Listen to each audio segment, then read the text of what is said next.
जय जगन्नाथ पिला माने समस्त को स्वागत करुच्ची मिस राउत यूट्यूब चैनल को। तो तुम मानी आज प्रश्न रही अभिनव गुप्ता मत अनुसार रस सूत्रश्च निष्पत्ति शब्दर अर्थ कौन कहीं तुम जो अच्छी चारोटी बाद अच्छी अनुमतिवाद अभिव्यक्तिवाद भुक्तिवाद और उत्पत्तिवाद से कहार कहार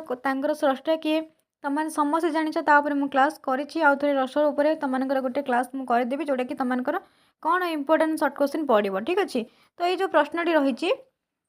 अभिनव गुप्ता मत अनुसार रस सूत्रस्थ निष्पत्ति शब्दर अर्थ कौन तार आंसर टी कौन हम ना रस सूत्रस्थ अनुजाई जी आम कह निष्पत्ति शब्दर अर्थ हूँ अभिव्यक्तिवाद कहीं बादर नाम हूँ कौन अभिव्यक्तिवाद से अभिव्यक्तिवादर प्रवक्ता जी होती सी होती अभिनव गुप्त। अभिनव गुप्तर रस सूत्रस्थ जदि कहवा तार निष्पत्ति जो शब्द अच्छी से निष्पत्ति शब्दर अर्थ हूँ अभिव्यक्ति